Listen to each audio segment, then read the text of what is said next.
चलिए यहाँ पर देखते हैं टॉप 50 प्रश्नों को इस वीडियो में। क्वेश्चन नंबर देखिए, पहला नंबर आपसे यहाँ पर पूछा गया है, निम्नलिखित में से कौन संविधान सभा के एक गैर कांग्रेसी सदस्य थे।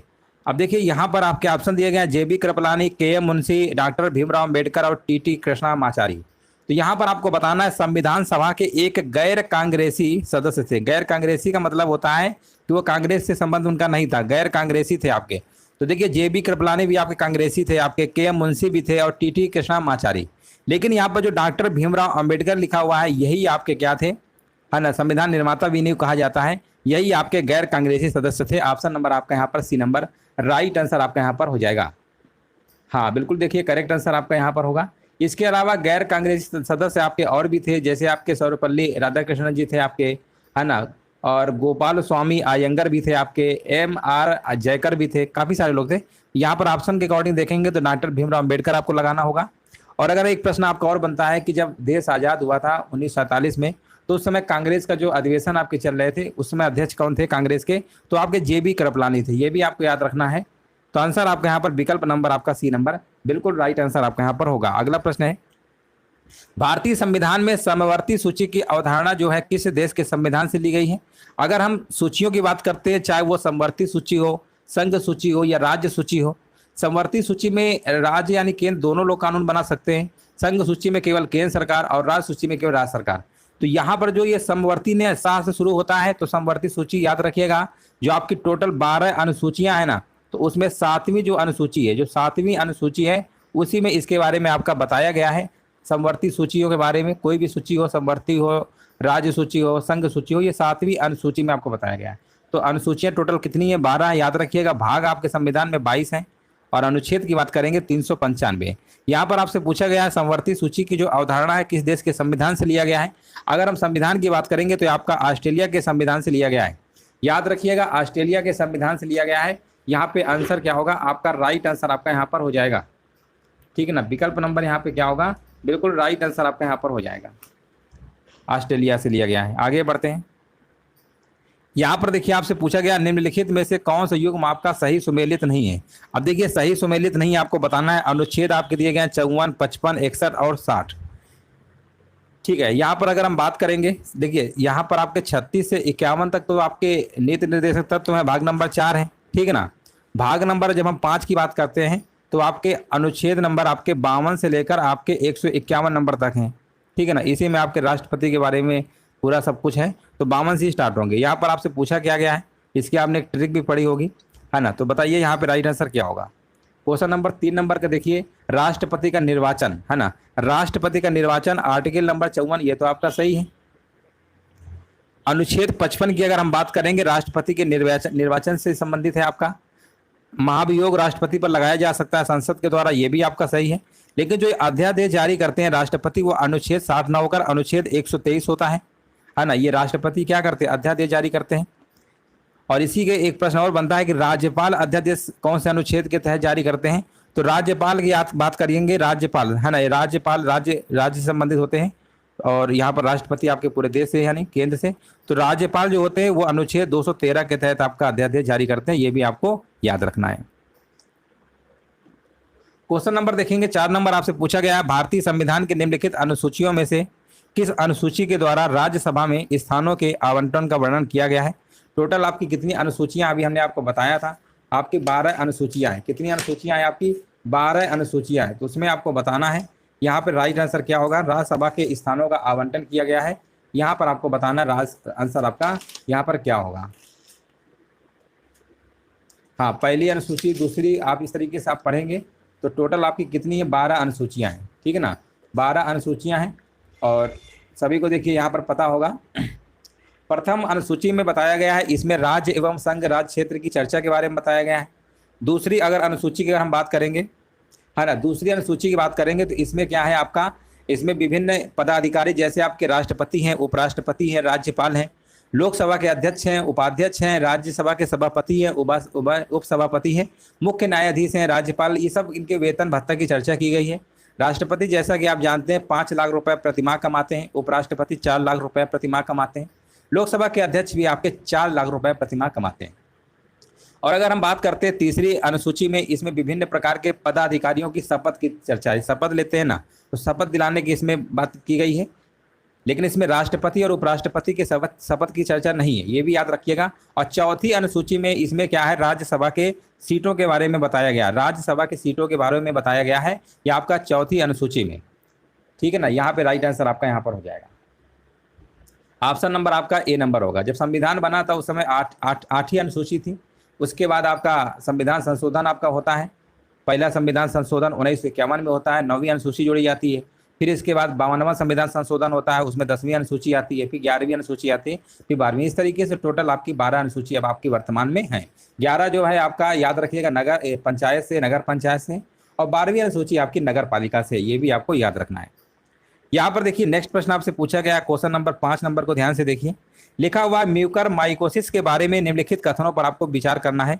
म्यूकरमाइकोसिस के बारे में आपको बताना है यहाँ पर क्या होगा। अगर देखिए म्यूकरमाइकोसिस के बारे में अगर हम बात करेंगे तो यहाँ पर अगर आप देखेंगे लिखा हुआ, यह एक दुर्लभ वायरस के द्वारा होने वाला संक्रमण है। इस बीमारी का संचरण एक व्यक्ति से दूसरे व्यक्ति के संपर्क में आने के कारण होता है। अब देखो आपको यहाँ पर बताना इन दोनों में कौन सही है। अगर पहला सही है तो एक वाला बताइए, अगर दूसरा सही है दूसरा, अगर दोनों सही है तो सी वाला, अगर कोई नहीं सही है तो डी वाला आपको ऑप्शन लगाना है। देखिए म्यूकरमाइकोसिस एक गंभीर लेकिन दुर्लभ है ना, दुर्लभ यानी कह सकते हैं ये फंगस से संबंधित है ना, कवक से, तो यहाँ पर एक संक्रमण होता है ना। और यहाँ पर जो आंसर आपका होगा ये आपका क्या होगा, ये आपका फफूंद टाइप का, फफूंद जैसे नहीं तो फंगस लग जाता है, उसी संबंधित है। तो पहली बात तो ये लिखा है ना कि यह एक दुर्लभ वायरस द्वारा होने वाला संक्रमण, ये तो आपका गलत है ना। और इसका जो संचार होता है मानव से मानव और मानव से पशुओं के बीच नहीं होता है। इसका संचार अगर हम बात करें, अगर सोचे कि मेन यानी आदमी से आदमी में हो जाए या आदमी, ये सब इसमें नहीं होता है। तो ये जो आपका है आंसर क्या होगा, इसमें आपका कोई भी आपका सही नहीं होगा, है ना, कोई भी सही नहीं होगा, याद रखिएगा। आंसर आपका जाएगा विकल्प नंबर डी के साथ, म्यूकरमाइकोसिस के बारे में आपको बताना था। अगला प्रश्न है, निम्नलिखित में से कौन सी भारतीय संविधान की विशेषता नहीं है। अब देखिए भारतीय संविधान की विशेषता इनमें से कौन सी नहीं है आपको बताना है। ऑप्शन आपके दिए गए हैं, संसदात्मक सरकार, स्वतंत्र न्यायपालिका, अध्यक्षात्मक सरकार या संघात्मक सरकार। 6 नंबर का आपको जवाब देना, आंसर क्या होगा। तो देखिए यहाँ पर अगर हम बात करेंगे विशेषता नहीं है, तो यहाँ पर जो आपका ना देखिए संसदात्मक सरकार, स्वतंत्र न्यायपालिका, संघात्मक, ये प्रश्न कई बार पूछा गया है। जो आपका यहाँ पर लिखा हुआ है ना अध्यक्षात्मक सरकार, ये आपके संविधान की विशेषता में नहीं आता है, बाकी आपकी सब है। ऑप्शन आपका जाएगा विकल्प नंबर यहाँ पे सी के साथ। अगला प्रश्न है, निम्नलिखित में से कौन सा आयोग भारत में संघ राज्य संबंध से संबंधित नहीं है। यहाँ पर देखिए आपको बताना है, राइट आंसर आपका यहाँ पर क्या होगा, कौन सा आयोग भारत में संघ राज्य संबंध से संबंधित नहीं है। अब संघ राज्य की बात करेंगे 7 नंबर में, तो यहाँ सरकारी आयोग लिखा हुआ है, राज मन्नार समिति है, इंद्रजीत गुप्ता आयोग है और पुंछी आयोग है। देखिए यहाँ पर आपका ऑप्शन नंबर जो लिखा ना इंद्रजीत गुप्ता आयोग है। इंद्रजीत गुप्ता आयोग जो है आपका ये 1998 में गठित किया गया था। कब किया गया था, 1998 में गठित किया गया था। और इसमें ये बताया गया था कि ये जो आपका संबंध है ये चुनाव आयोग से रिलेटेड है, चुनाव सुधार संबंधित था आपका, ये 1998 में इसे गठन किया गया था। तो आंसर जाएगा विकल्प नंबर यहाँ पे सी के साथ ही, क्योंकि ये चुनाव सुधार से संबंधित आपका था। हाँ अब देखिए चुनाव की बात हमने कर दिया, तो चुनाव के बारे में एक चीज याद रखिएगा, इससे भी एक प्रश्न आपका बनता है कि जो ये भाग है ना, भाग नंबर कौन से में चुनाव के बारे में बताया गया है। अनुच्छेद तो आप जानते हैं 324 से लेकर आपका कितना है, 324 से लेकर 329 तक है आपका, लेकिन भाग की अगर हम बात करेंगे इसमें चुनाव के बारे में पूरा बताया गया है। और याद रखिएगा ये भाग नंबर आपका कौन सा है, हाँ 324 से 329 बिल्कुल सही है। और ये भाग नंबर आपका आता है 15 में, निर्वाचन यानी इलेक्शन संबंधित है, निर्वाचन यानी 15, भाग नंबर 15 में आपके जो अनुच्छेद हैं तो 324 से लेकर 329 के बीच में आते हैं, ठीक है।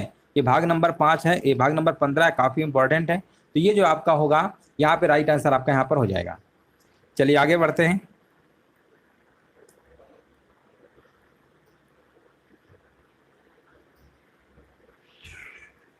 है ना, आगे बढ़ते हैं। यहाँ पर देखिए क्वेश्चन नंबर 8 नंबर में पूछा गया है, सूची फर्स्ट को सूची सेकंड के साथ सुमेलित करिए तथा नीचे दिए गए कोड से सही उत्तर का चयन करना है। यहाँ पर आपके दिए गए मौलिक अधिकार है, मौलिक कर्तव्य है, संघ है और आपात उपबंध है। अगर हम मौलिक अधिकार की बात करते हैं, मौलिक अधिकार जैसा कि आप जानते हैं कि मौलिक अधिकार आपका 12 से लेकर 35 के बीच अनुच्छेद में बताया गया है। अगर हम भाग की बात करते हैं तो भाग नंबर ये आपका 3 में आता है। भाग नंबर 3 में आपका आता है 12 से 35 कौन से देश से लिया गया, ये आपका यूएसए से लिया गया है। अगर हम मौलिक कर्तव्य की बात करते हैं, है ना, भाग नंबर 3, तो यहाँ पर आपका मौलिक अधिकार भाग नंबर 4 का ए लिखा हुआ है। अच्छा, मैचिंग कराना, चलो मैचिंग करा लेते हैं। तो ये वाला ए का तो भाग नंबर 3 होगा, ठीक है ना। मौलिक कर्तव्य की बात करेंगे, देखिए मौलिक कर्तव्य आपका भाग नंबर 4 का ए में है। ये आपका रूस से लिया गया है। इस समय वर्तमान में मौलिक कर्तव्य आपके 11 हैं। भाग नंबर 4 का ए में जोड़ा गया है आपका ये मौलिक कर्तव्य। जो आपका भाग नंबर 4 है उसमें आपके नीति निर्देशक तत्व हैं, जो कि आपके 36 से लेकर 51 नंबर तक हैं, ठीक है। असंघ की बात करेंगे, संघ यानी इसमें भाग नंबर 5 में सब बताया गया है। और जैसे ही संघ आपका शुरू होता है भाग नंबर 5 36 से 51, तो आपका भाग नंबर 4 है। और संघ यानी संघ में आपका इसमें क्या है, संघ में राष्ट्रपति, प्रधानमंत्री, राष्ट्रपति, उपराष्ट्रपति, संसद वगैरह सब, सुप्रीम कोर्ट, ये सब आपका किस में आता है, भाग नंबर 5 में आता है। और इसमें अगर अनुच्छेद की बात करेंगे तो अनुच्छेद आपके शुरू होते हैं 36 से 51 तो आपका हो गया, 52 से शुरू होते हैं 151 नंबर तक। यानी 52 से लेकर 151 तक जो भी आप अनुच्छेद पढ़ेंगे वो सारे के सारे आपके संघ से रिलेटेड होंगे। इसके बाद जब 152 से लेकर 237 तक पढ़ते हैं वो आपके राज्य संबंधित होते हैं। जैसे राज्य में आपके विधानसभा होती है, विधानमंडल, है ना, उसमें लोकसभा, राज्यसभा पढ़ते हैं, तो ऐसे ही इसमें होता है। पूरा भाग नंबर 6 में आपको राज्य के बारे में बताया जाता है और संघ के बारे में आपको भाग नंबर 5 में बताया जाता है, जो अनुच्छेद आपके 52 से लेकर आपके 151 नंबर तक हैं। आपात उपबंध की बात करेंगे, ये आपका भाग नंबर कौन सा है बताइए। आपातकाल की बात करेंगे, है ना, ये आपका भाग नंबर कौन सा है, 18 में है। भाग नंबर आपका कौन सा है, 18 में होगा, याद रखिएगा। और 18 आप जानते ही हैं, ये 352 से लेकर अनुच्छेद 360 तक है। तो इसलिए ये वाला आपात उपबंध ये हो जाएगा। देखिए जब कोई चीज़ डिटेल में आप पढ़ेंगे ना अच्छे से, तो सारी चीज़ें आपको क्लियर हो जाएंगी और आप सुमेलित कर सकते हैं एक का दूसरा। यानी यहाँ पर 2143 आपका बिल्कुल करेक्ट आंसर आपका यहाँ पर हो जाएगा। आगे हम बढ़ते हैं। निम्नलिखित में से कौन संसद की लोक लेखा समिति की बैठकों में उपस्थित रहता है। अब देखो यहाँ पर संसद की लोक लेखा समिति की बात हो रही है। भारत का महान्यायवादी, जिसे आप अटॉर्नी जनरल कहते हैं, भारत का महाअधिवक्ता, है ना, और भारत का नियंत्रक महालेखा परीक्षक, और उपरोक्त में कोई नहीं। तो देखिए भारत के नियंत्रक एवं महालेखा परीक्षक की अगर हम बात करते हैं या भारत का महान्यायवादी की बात करेंगे, तो यहाँ पर आपको बताना लोक लेखा समिति की बैठकों में उपस्थित रहता है ना, कौन उपस्थित रहता है ये आपको बताना है। हाँ, यहाँ पर आपका बिल्कुल सही। देखो लोक लेखा समिति की बात हो रही है, लेखा जोखा रखने वाला, तो लेखा जोखा रखने वाला समिति कौन हो सकता है, आप थोड़ा कॉमन सेंस भी लगा सकते हैं। भारत का नियंत्रक महालेखा परीक्षक, ठीक है ना, भारत का नियंत्रक एवं महालेखा परीक्षक यहाँ पे क्या होगा, राइट आंसर आपका यहाँ पर हो जाएगा। हाँ, इसका जो है अनुच्छेद नंबर 149 में इसके बारे में बताया गया है। आर्टिकल 149 में भारत का नियंत्रक महालेखा परीक्षक के बारे में आपका यहाँ पर बताया गया है। तो आंसर आपका जो होगा यहाँ पर विकल्प नंबर आपका यहाँ पर सी नंबर राइट आंसर आपका यहाँ पर हो जाएगा। हाँ देखिए, भारत का नियंत्रक एवं महालेखा परीक्षक की अगर हम बात करेंगे, एक बार फिर से समझा दे रहे हैं, इसमें आपके 148 अनुच्छेद से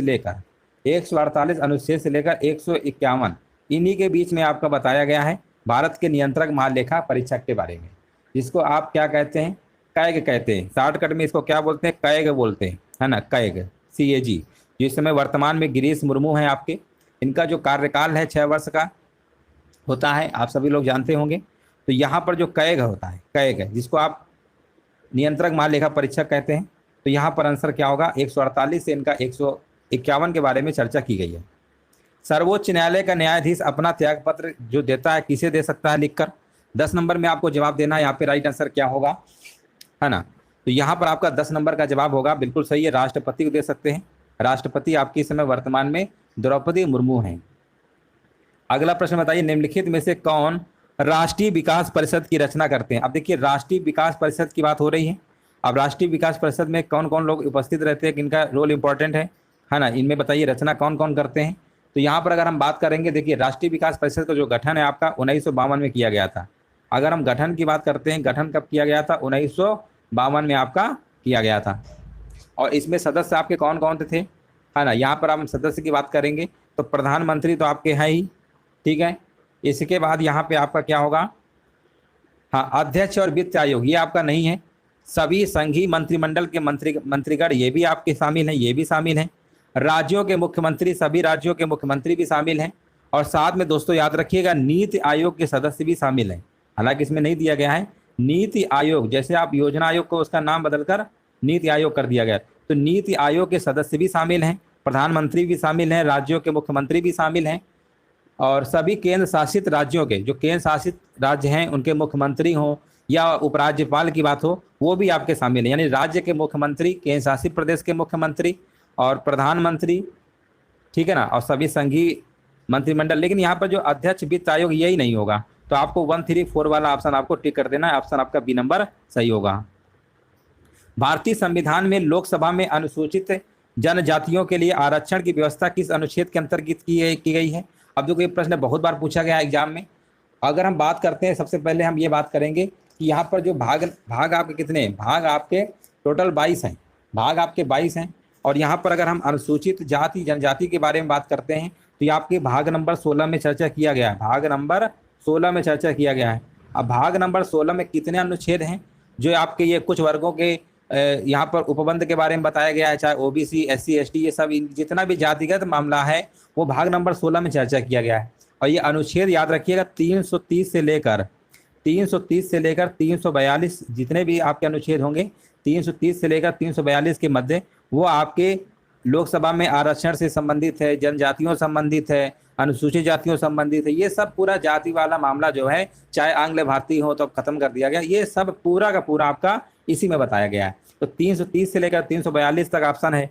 330 जो अनुच्छेद कहता है इसी में आपका अनुसूचित जनजातियों के लिए आरक्षण के बारे में बताया गया है। अगर 331 की बात करेंगे तो ये लोकसभा में जो आंग्ल भारतीय समुदाय होते हैं उसके बारे में बताया गया, वो तो आपका खत्म कर दिया गया है ना।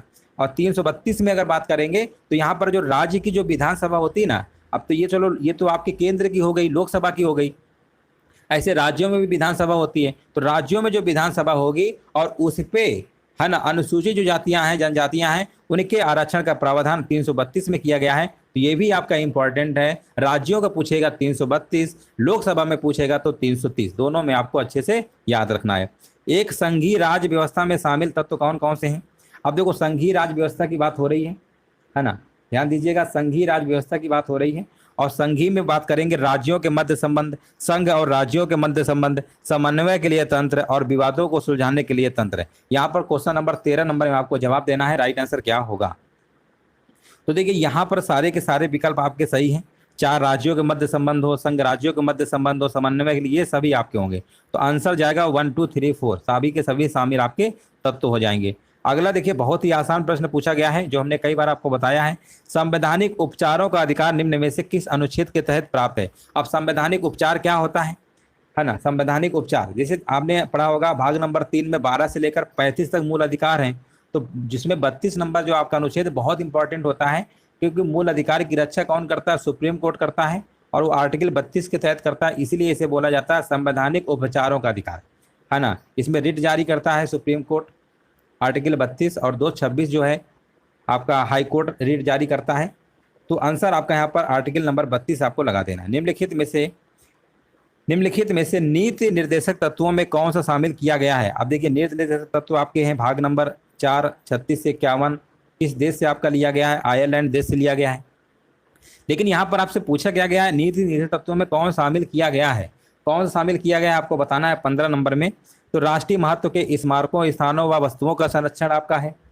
दूसरा विकल्प है आपका अंतर्राष्ट्रीय शांति व सुरक्षा में मद्य निषेध हेतु प्रयास, संविधान, राष्ट्रध्वज और राष्ट्रगान के आदर संबंधित उपबंध। तो यहाँ पर जो आपका विकल्प नंबर है ना, यहाँ पर आपका राइट आंसर आपका विकल्प नंबर डी होगा। संविधान, राष्ट्रध्वज और राष्ट्रगान के आदर से संबंधित जो उपबंध है यही आपका क्या है, ये आपका शामिल नहीं किया गया है। बाकी सब आपके शामिल नहीं पूछा गया है ना, तो यही वाला आपका शामिल नहीं किया गया, बाकी ये शामिल है, ये भी शामिल है और ये भी शामिल है। तो बोला गया था कौन शामिल नहीं किया गया है, तो यहाँ पे राइट आंसर आपका हो जाएगा। अब देखिए राष्ट्रीय महत्व के स्मारक स्थानों, इनका संरक्षण जो होता है वो आर्टिकल नंबर 49 है ना, आर्टिकल नंबर 49 में बताया गया है, आर्टिकल नंबर आपका 49 में आपका बताया गया है। चलिए आगे बढ़ते हैं। 16 नंबर में देखिए बताइए, सूची फर्स्ट और सूची सेकंड को सुमेलित करना है और नीचे दिए गए कोड से सही उत्तर आपको मिलाना है। अब यहाँ पर आपका लिखा हुआ है विद्रोह आपके दिए गए 4 विद्रोह हैं, अहोम विद्रोह, संथाल विद्रोह, सन्यासी और कोल। जिसमें से संथाली और संथाल ये दोनों बहुत बार एग्जाम में पूछा जाता है। संथाल विद्रोह कब हुआ था, सन्यासी कब हुआ था, तो इन दोनों को डेट को अच्छे से आपको समझ लेना है।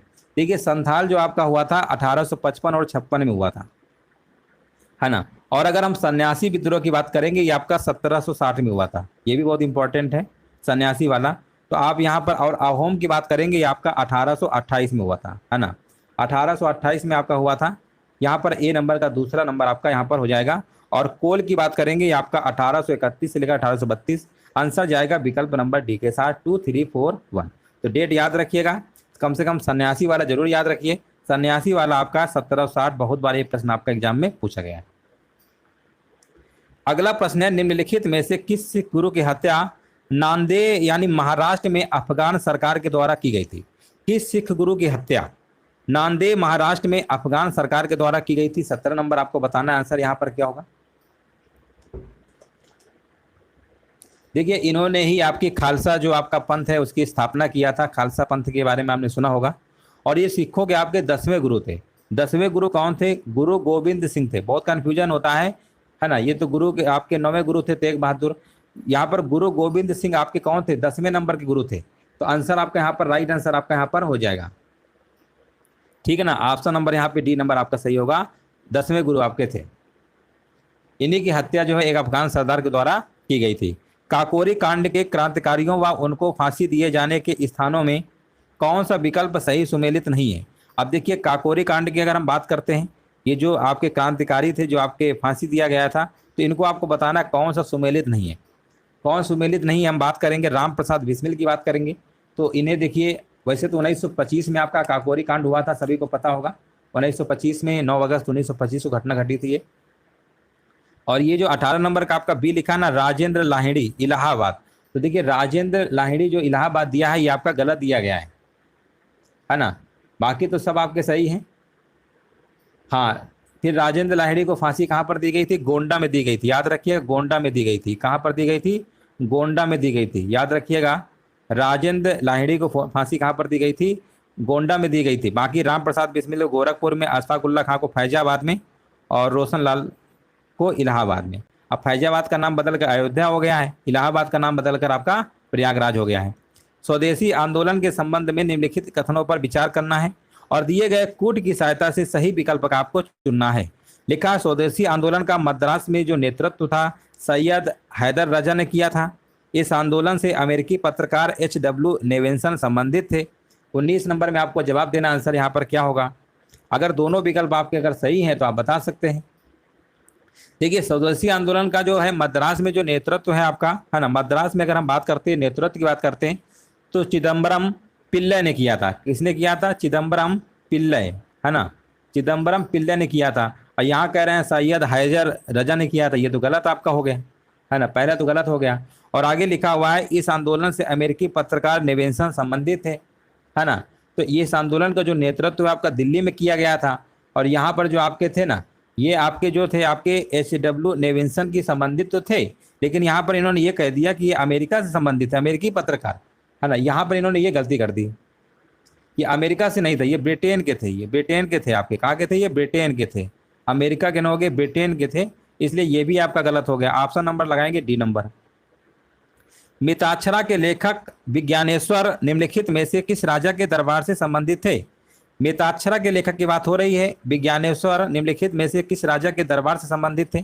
20 नंबर में आपको जवाब देना है। तो ये आपके चालुक्य शासक, है ना, चालुक्य शासक यहाँ पर आपके कौन थे, आपके विक्रमादित्य, और यह षष्ठ करके लिखा हुआ है, तो इसी संबंधित आपके थे, ये चालुक्य वंश से थे आपके। तो आंसर जाएगा विकल्प नंबर यहाँ पे, राइट आंसर आपका बी आपका हो जाएगा।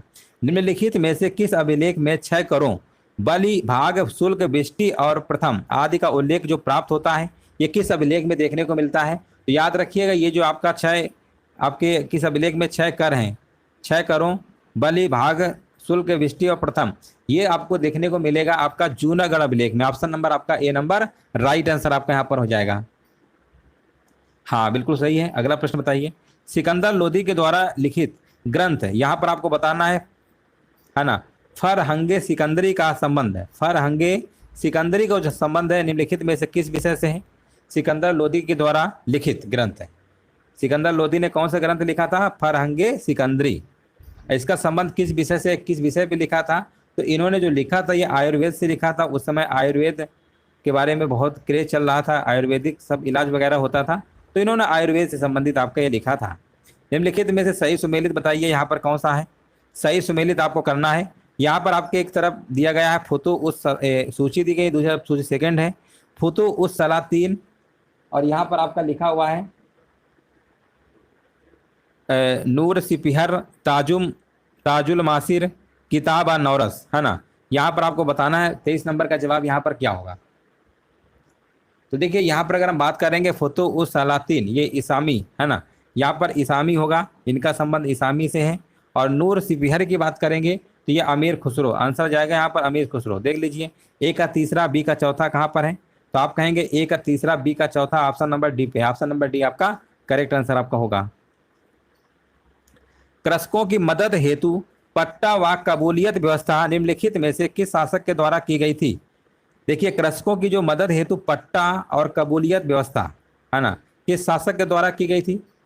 अब खेतों में देखा होगा ना पट्टा वगैरह नाम सुना होगा, तो यहाँ पर बताना राइट आंसर क्या होगा। ये दोस्तों किया गया था आपका शेर शाह सूरी के द्वारा। ऑप्शन नंबर यहाँ पे आपका डी नंबर आपका सही है। निम्नलिखित में से एक मुगल सम्राट, निम्नलिखित में से कौन से मुगल सम्राट अकबर के संबंध में गलत सुमेलित विकल्प की पहचान करना है?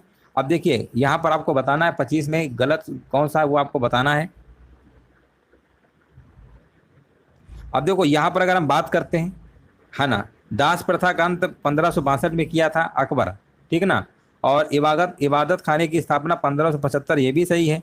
मजहरनामा की जो घोषणा है 1579 में किया था, ये भी सही है।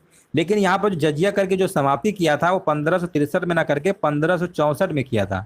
कब किया था? 1564 में। तो यही वाला आपका विकल्प क्या होगा? आपका सुमेलित नहीं होगा, बाकी सब आपके सही है। तो बोला गया था गलत कौन सा है? तो ये तो जजिया कर की समाप्ति याद रखिएगा, अकबर है ना, अकबर ने कब किया था? 1564 में किया था। निम्नलिखित 4 स्थानों में यहाँ पर बौद्ध संगीत के अध्यक्षों का सही कालक्रम दिया गया है। अब देखिए बौद्ध संगीत आपकी 4 हुई है टोटल, सभी को पता है। पहली जो बौद्ध संगीत हुई थी वो राजगृह में हुई थी, दूसरी आपकी वैशाली में हुई थी, तीसरी पाटलिपुत्र में हुई थी, और चौथी कश्मीर के कुंडलवन में हुई थी। ये तो नहीं पूछा गया है कि कहाँ पर हुई थी। शासक की अगर हम बात करेंगे तो शासक जो है पहले आपके बौद्ध संगीत के अजातशत्रु थे, दूसरे में कालाशोक थे, तीसरे के आपके अशोक थे, चौथे के कनिष्क थे, वो भी नहीं पूछा है। यहाँ पर पूछा है अध्यक्ष।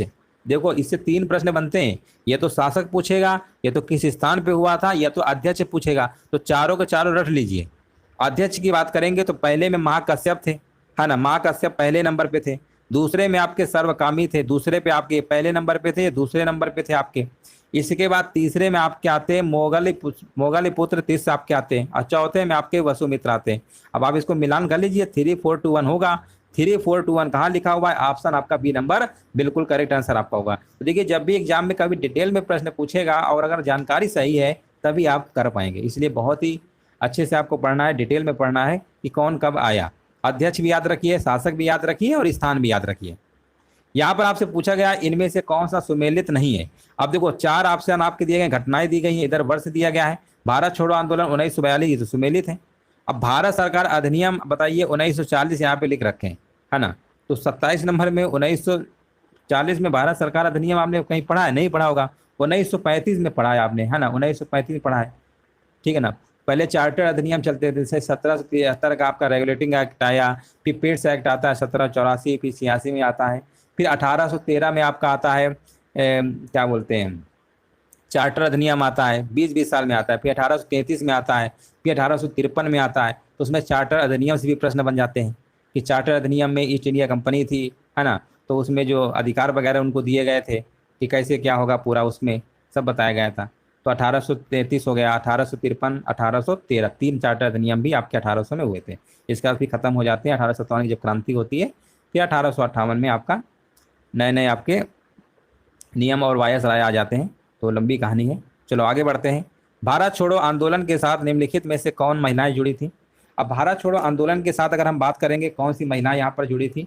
कमला नेहरू, सरोजनी नायडू, स्वरूप रानी नेहरू या पद्माजी नायडू।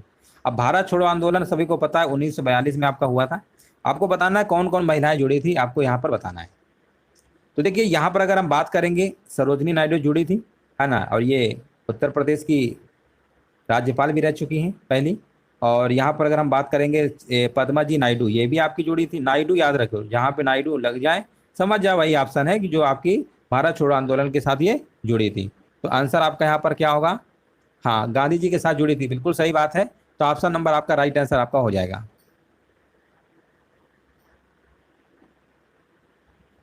ऑप्शन नंबर आपका यहाँ पर डी नंबर आपका सही है। वर्ष 1922 में भील सेवा मंडल की स्थापना निम्नलिखित में से किसके द्वारा की गई थी? अब देखिए यहाँ पर भील सेवा मंडल की बात हो रही है 1922 में। इसकी जो स्थापना की गई थी, है ना, गुजरात में तो हुई थी, है ना, बात सही है। और किसने किया था? याद रखिएगा, अमृतलाल विठल दास ठक्कर ने किया था। आंसर आपका यहाँ पर क्या होगा? राइट आंसर आपका विकल्प नंबर यहाँ पे आपका बी नंबर बिल्कुल करेक्ट आंसर आपका हो जाएगा। और यहाँ पर इन्होंने ही जो आदिवासी थे ना, उनको जनजाति कहा था। आप पढ़ते नहीं जनजाति, तो आदिवासियों को जनजाति सबसे पहले किसने कहा था? अमृतलाल विठल दास ठक्कर ने ही कहा था। भारत छोड़ो आंदोलन का समर्थन निम्नलिखित में से किस संस्था ने नहीं किया था? अब भारत छोड़ो आंदोलन की अगर हम बात करेंगे तो समर्थन किसने नहीं किया था? उस समय देखिए हिंदू महासभा था आपका, मुस्लिम लीग भी था, यूनियनिस्ट पार्टी ऑफ पंजाब भी था, कम्युनिस्ट पार्टी ऑफ इंडिया। इनमें से बताइए किसने समर्थन नहीं किया था? उस समय भी लोग समर्थन नहीं करते थे, कोई भी चीज़ होती थी अगर तो उसमें भी सब बने रहते थे, सभाएं वगैरह, इसमें भी लोग ग्रुप में जुड़े रहते थे। तो बताइए किसने आपका यहाँ पर सहयोग नहीं किया था, संस्था ने समर्थन नहीं दिया था? तो यहाँ पे आंसर आपका हो जाएगा सभी के सभी, चाहे हिंदू महासभा हो, चाहे यूनियनिस्ट पार्टी ऑफ पंजाब हो, चाहे मुस्लिम लीग हो, चाहे कम्युनिस्ट पार्टी ऑफ इंडिया, है ना, इनमें किसी संस्था ने नहीं किया था आंदोलन का समर्थन। मतलब सब इसके खिलाफ थे, है ना, सब इसके खिलाफ थे, किसी ने भी भाग नहीं लिया था, ये भी आपको याद रखना है। उस समय भी देखिए देश आज़ाद हुआ था जब इन लोगों ने समर्थन भी नहीं दिया था। नाउ आर नेवर नामक पत्र से निम्नलिखित में से कौन संबंधित थे? है ना, नाउ आर नेवर नामक पत्र से कौन संबंधित थे? 31 बताना है। तो ये आपके थे रहमत अली, है ना, रहमत अली यहाँ पे क्या होगा? राइट आंसर आपका होगा। अब रहमत अली का आपने नाम एक जगह और सुना होगा कि पाकिस्तान शब्द का प्रयोग जो है सर्वप्रथम किसने किया था? तो इन्हीं के द्वारा किया गया था, है ना, रहमत अली। ऑप्शन आपका बी नंबर आपका सही होगा। असहयोग आंदोलन वर्ष 1920 के दौरान स्थापित संस्थाओं में निम्नलिखित में से कौन शामिल नहीं है? असहयोग आंदोलन आपका 1920 के दौरान स्थापित संस्थाओं में कौन शामिल नहीं है? काशी विद्यापीठ है, जामिया मिलिया इस्लामिया, गुजरात विद्यापीठ और प्रयाग विद्यापीठ। आपको थोड़ा सा ध्यान में आ गया होगा कि ये काशी विद्यापीठ हो, चाहे जामिया मिलिया इस्लामिया हो, चाहे गुजरात विद्यापीठ, ये सब है। लेकिन आपका ये असहयोग आंदोलन के दरमियान आपका प्रयाग विद्यापीठ का स्थापना आपका नहीं हुआ था, बाकी सब आपके थे। तो ऑप्शन आपको लगाना पड़ेगा विकल्प नंबर डी के साथ। अगला प्रश्न है आपका, हिमानी कारक के निक्षेपण के द्वारा निम्नलिखित भूदृश्यों में से किस भूदृश्य का निर्माण होता है? हिमानी कारक के निक्षेपण द्वारा निम्नलिखित भूदृश्यों में से किस भूदृश्य का निर्माण होता है? तो यहाँ पर आंसर आपका हो जाएगा, है ना, यहाँ पर बोला गया है यहाँ पर ड्रमलिन, है ना, ड्रमलिन यहाँ पे क्या होगा? बिल्कुल करेक्ट आंसर आपका यहाँ पर हो जाएगा। ड्रमलिन हिमानी के निक्षेपण क्रिया के द्वारा निर्मित आपका स्थल रूप होता है।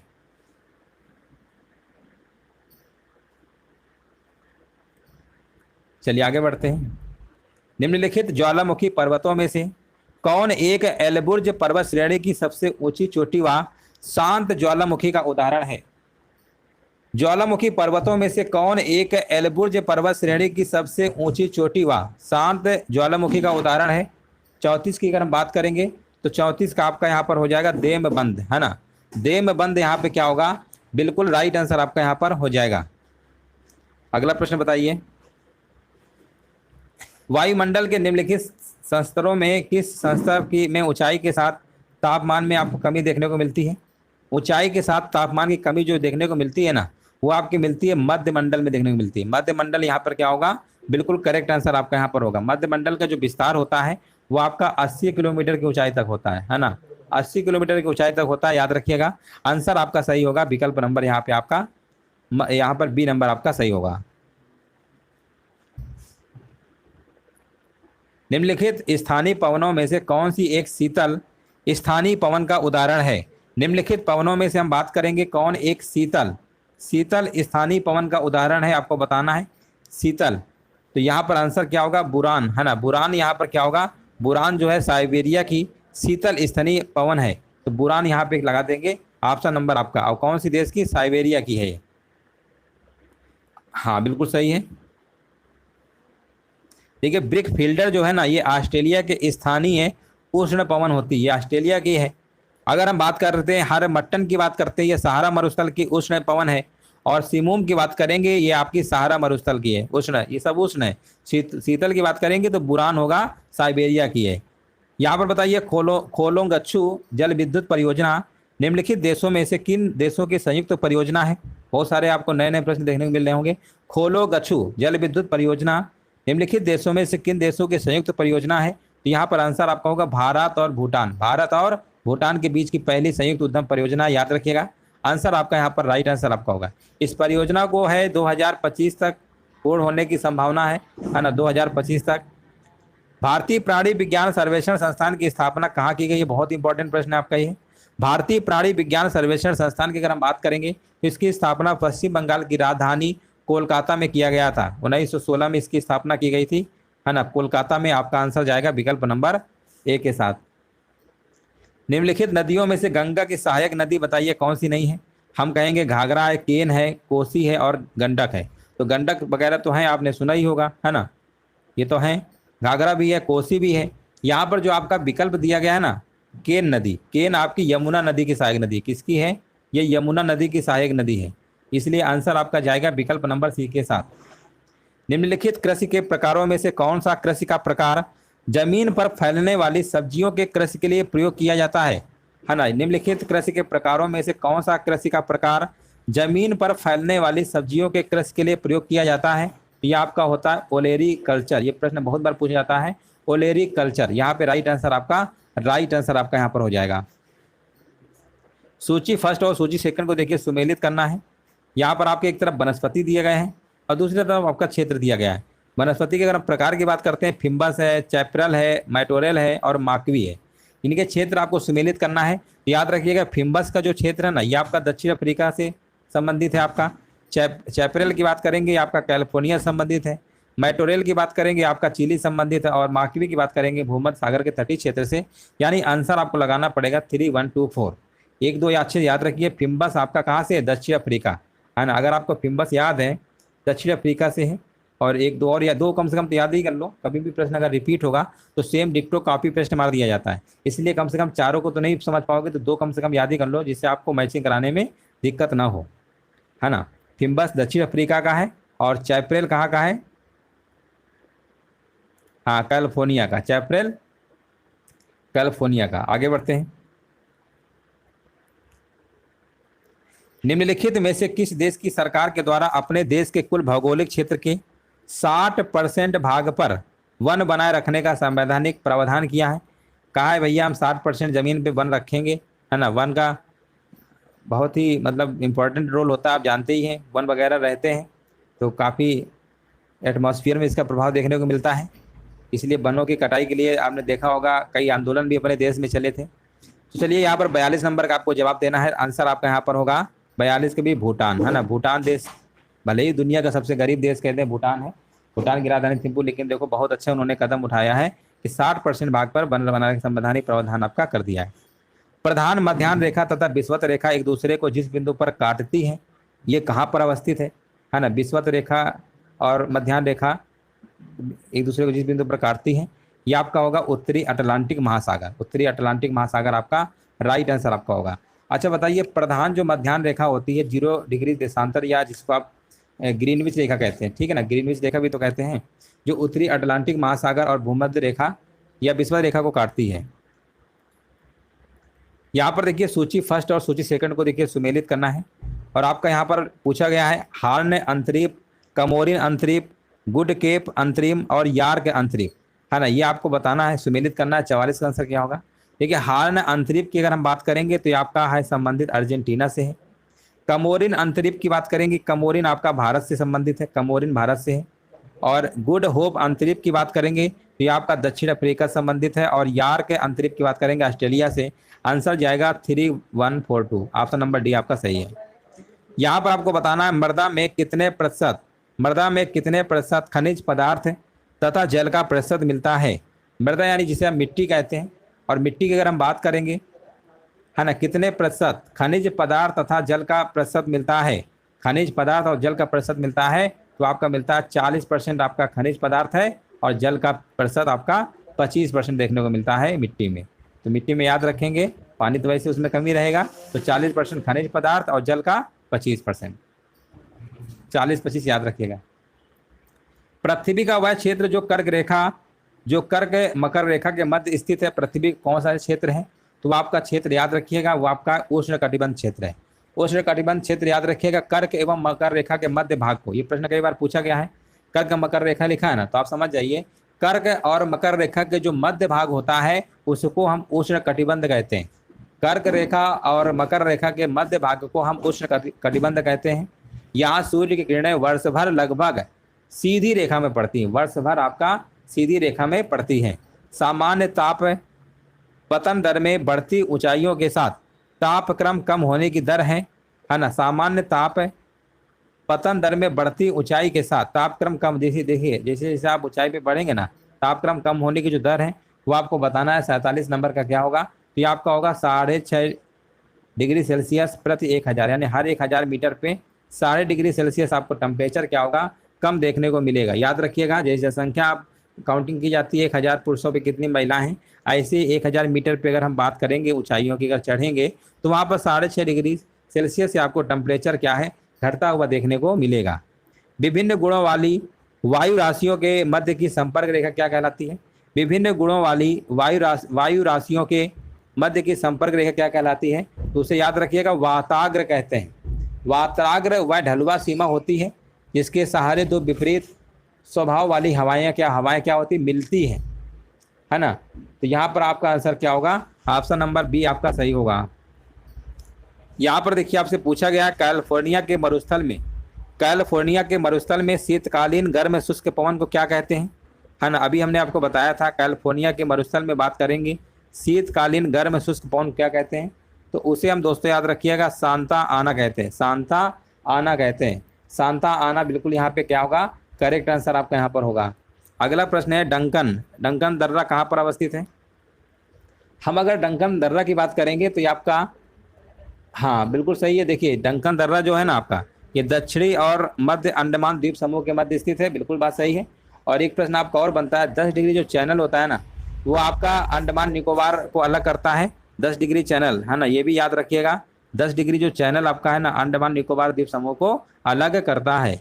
तो इस तरीके से जो आपकी हमने टॉप 50 प्रश्न लिए थे, थोड़ा सा आपका लेवल कह सकते हैं मॉडरेट था, क्योंकि काफ़ी अच्छे प्रश्न आपको कराना है, क्योंकि एग्जाम तो आप देख ही रहे हैं, एग्जाम का लेवल दिन का दिन बढ़ता चला जा रहा है, कौन से लेवल कब दे दें। इसलिए तैयारी आपको जो करना है काफ़ी जी जान से करना है और डिटेल में पढ़ना है, क्योंकि जब डिटेल में पढ़ेंगे तभी एक प्रश्न से आपके 4 प्रश्न बनेंगे, तो आप गलत नहीं कर पाएंगे। इसलिए बहुत ही डिटेल में पढ़ना है, और डिटेल में हम पढ़ाएंगे भी, चाहे वो क्लास 1 घंटे में हो चाहे 1.5 घंटे में हो, लेकिन अब पढ़ाई से कोई समझौता नहीं किया जाएगा। सारी चीज़ें आपको बताई जाएंगी, भले ही वो 50 प्रश्न कराएंगे लेकिन वो 100 प्रश्न के बराबर होंगे, क्योंकि बहुत सारी चीज़ें ऐसी होती हैं जो हम आपको प्रश्न में एक्स्ट्रा बताते हैं। इसलिए ये गलती दिमाग में मत रखिएगा कि 85 प्रश्न है, 50 प्रश्न भले ही लेकिन 100 प्रश्नों के बराबर यहाँ पर आपको तैयारी करवाई जाएगी। चलिए वीडियो अच्छा लगा हो तो लाइक शेयर कर दीजिएगा, और कौन कौन से एग्जाम अभी आपका लगा हुआ है कमेंट करके जरूर बताइएगा। धन्यवाद सभी को।